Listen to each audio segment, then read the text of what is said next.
Wine drinking people, time for more of what I've had to drink yesterday in our California Cult tasting. Always a big hit, always in October, always an eagle sighting in the room. And this year, we got to do it in a mansion in Harbor Beach.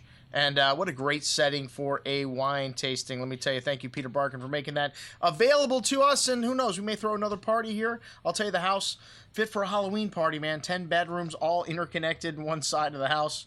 Would make for a great evening with costumes and all decorated, man. But a great setting for the California Cult tasting as well. We had 12 wines on the table. The 1996 vintage and the 2006 10-year and 20-year-old wines, the focus of this tasting. And as always, we throw in a few ringers, and we did the wine tasting blind. That's right. We let our wine drinking people pick their favorite wines before we let them know which wines were which. So, hey, man, always fun to do that. And some of the times the ringer wins. Sometimes the money wine wins.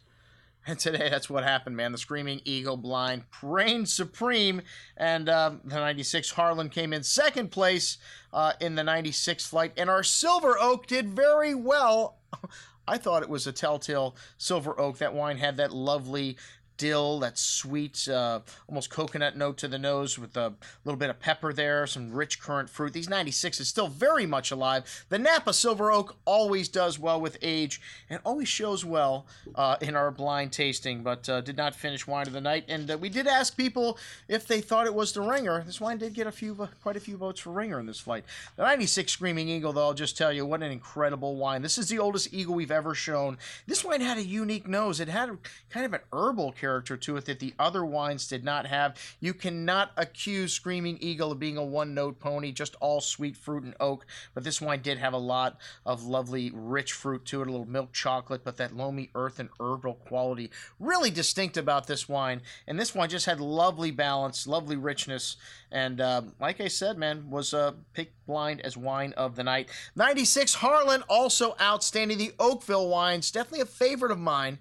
And this Harlan, very complex bouquet there, fresh earth, herbs, milk chocolate, a good amount of currant and plum fruits, and had that textbook plush texture of Oakville. Almost as complex as the Screaming Eagle. The Araujo, you know, this wine usually shows very well in these tastings, but I think we got a bottle that just wasn't perfect. You know, it wasn't corked, had a little bit of an oxidative character to it. It was still a very nice wine, but this is the problem with natural cork. You do get a lot of variation over time. 20 years, you start to notice it. All right, well, the Schaefer Hillside Select. This wine had a little bit of an old world funk to the nose here, and maybe a little Brett, but added complexity to it. Not at all off-putting. A lot of dark currant, dark cherry fruit. Still quite youthful. Even some dry tannins coming in at the end. Wow, just beautiful fruit and lovely balance, lovely concentration, richness in this wine.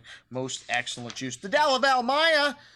A lot of people couldn't pick the Maya. I said we have one wine that's mostly Cabernet Franc here, and I don't think anybody got it. This wine had a good hand of dark earth, that black pepper, a little bit of barnyard, a little darker berry fruit, kind of blackberry, a little blueberry in there, and a nice amount of tannins in this wine. Also, the textbook sign of Cabernet Franc, and this wine drinking at or near its peak, but man, you could keep this wine another decade or more. Just like most of the 96s, the 06s, on the other hand, were little monsters. These wines still very young. A lot of people, though, would tell you they like the 06s better than the 96s because they had more fruit. And when, you know, you're drinking wine, that's what you like initially. The dirt, I always say there's two kinds of people, fruity and dirty, usually comes later. All right, the Maryvale, the surprise wine of our flight.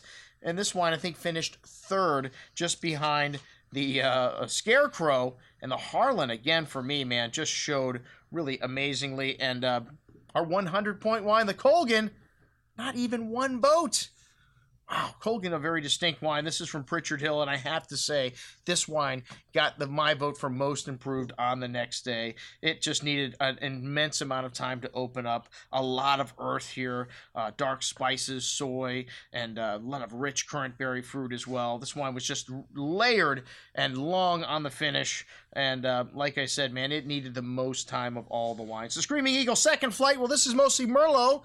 And I don't think a lot of people picked this wine out. It did have that plush, decadent texture that you get from Merlot, a lovely cherry and plum fruit, a little milk chocolate, and that herbal quality that the Screaming Eagle had, a long layered finish, and excellent juice. I don't want to say it's my least favorite wine in the flight, but there's a lot of great wines in this flight.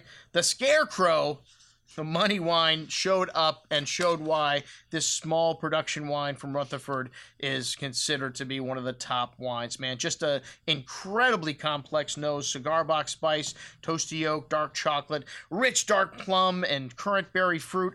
Just incredible richness on the tongue, but still fresh and balanced. This wine, definitely the wine of the night for the 06 flight. The Dalibal Maya also showed well, had that pepperiness to it, that spice, that violet, and had excellent structure, some dry tannins. Definitely needed a little bit more time. The Harlan Estate came in second place in both flights. Just a great showing. And the Merivale Profile, like I said, that wine hung in there with everything. Came in third place overall, and for $120 a bottle, definitely by far the best value on the table this evening. That's what we had to drink at our California Cult Tasting.